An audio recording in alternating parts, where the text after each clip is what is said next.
So you've seen Thomas Fogarty Winery. I'm sure you've been there yourself. I have. How does that differ from La Honda Winery? Well, it's a beautiful spot, isn't it? Yes, it is. And so is La Honda. La Honda's actually just behind Thomas Fogarty. And it's another beautiful town with great tall redwoods, views of, in fact, the Pacific as well as the Bay. And so, yeah, it's an enchanting place. And so we were first founded up there. We still have some vineyards up there. Our first wines were made up there.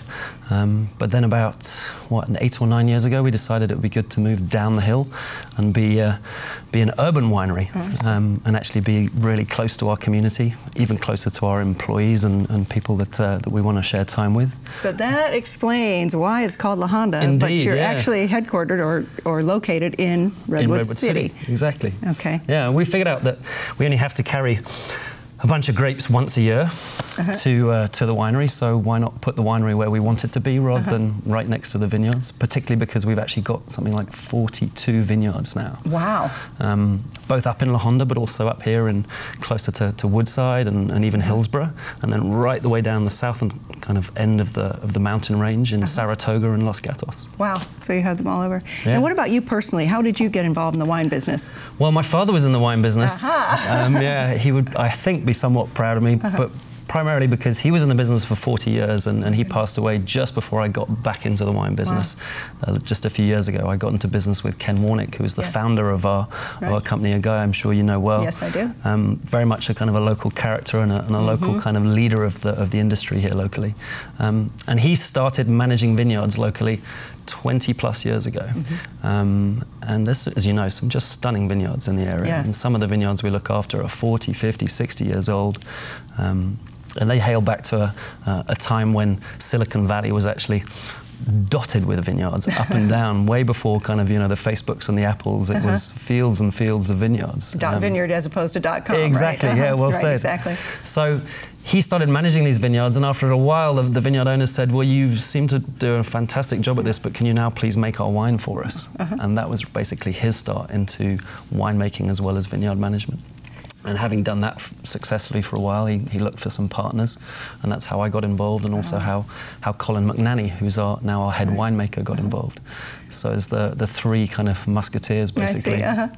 So I've been to the winery, and the stonework is absolutely spectacular inside. Well, thank you. And the whole facility is amazing. What is the story behind that? Why that location in Redwood City? People think they're going to the wrong place initially, right? That's right. Well, it was the first time we found a warehouse, essentially, that was sufficiently sized, and the dimensions were such that we could really do exactly what we wanted, both for winemaking but also for the event and community space that we wanted to have there.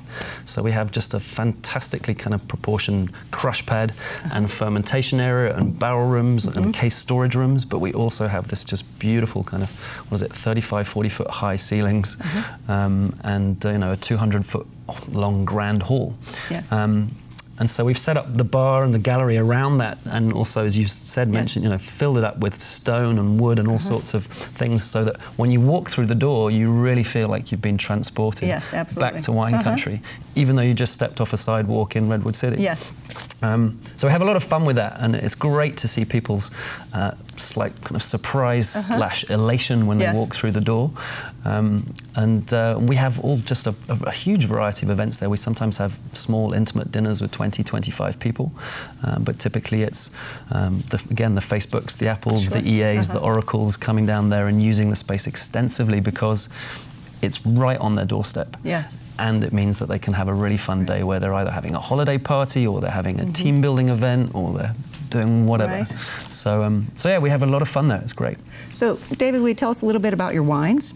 Sure. We have 8 wines. The 42 vineyards that we manage, being dotted so far along the Santa Cruz Mountains, means we have just a huge range of terroir. So vineyards up here in the north, which are just perfect for Chardonnay. They have enough temperature but enough cooling influence from both the bay and the maritime layers to really drive excellent flavours through Chardonnay. And then up on the hills, up in La Honda itself, perfect places for Pinot. Pinot vineyards up there are, you know, world class and well known. And then further south, down towards Saratoga and Los Gatos, we have perfect place to be growing Cabernet and Syrah and other varietals that need a little bit more intense heat and perhaps some kind of slightly rougher, rockier soils. So with that variety, we're able to do pretty much everything. So we have a Sauvignon Blanc, we have a Chardonnay, we have a Pinot. We're just about to come on with a Zinfandel. Have a red blend. We have 3 Cabernets. We just have this, you know. Keeps you busy. It does, and it makes it unusual because most people expect to kind of go to a winery and see, you know, 40, 50 acres of rolling fields outside the front door, whereas, you know, we have semi-industrial neighbours. But it's right on their doorstep. They get through the door and they realise, okay, these guys have got wines that are actually, you know, meant to be grown in these areas. A lot of wineries have to put up with trying to grow 4 or 5 different types of wine on ground that's actually only suitable for one. So, David, what about, you mentioned Hillsborough. That intrigues me. Do you have vineyards near Hillsborough? Is that? Yeah, exactly. And what type of grapes are those? Well, there's 2 that's Pinot and 1 that's a Chardonnay.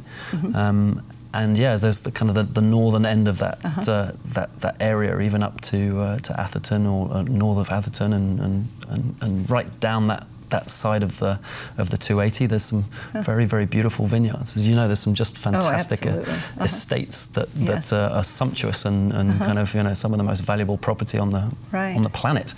And it's those very same kind of villages and hamlets with you know, beautifully kind of kept lands and lawns that we host some of these vineyards. So you do host them. That was my next question. Obviously, you don't own them all. Do you tend to go in? Is it that Ken goes in and landscapes them or builds a vineyard and then talks to the owner, or does the owner approach you about taking the grapes, or how does that work? Well, typically it's a vineyard that we've been managing for many years. Oh, I see. But yes, we're also building some vineyards. So this last winter, for example, we built 1.5 acre sized vineyard in Los Altos Hills.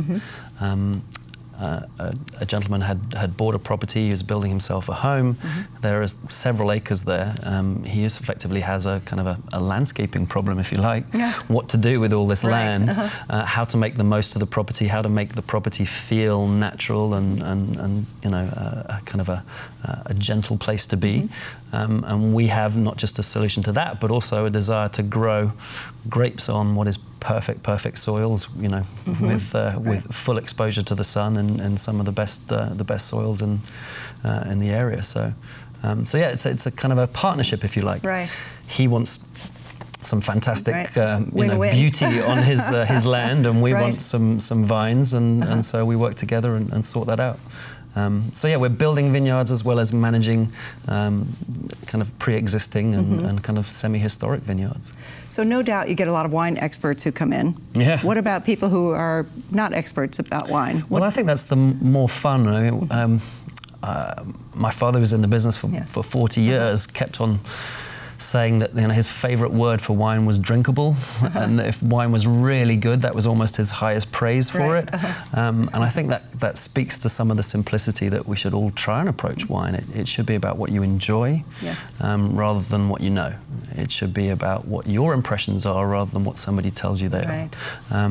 And so, even though in the winery we you know, have trained well, we know what we're talking about, we always try and keep it simple, and try and focus on, well, if you can sense something, tell us what it is. You know, that's good. Don't let us tell you what it is you're about to taste and enjoy. So yeah, we have as much fun as we can and keep it as relaxed as possible.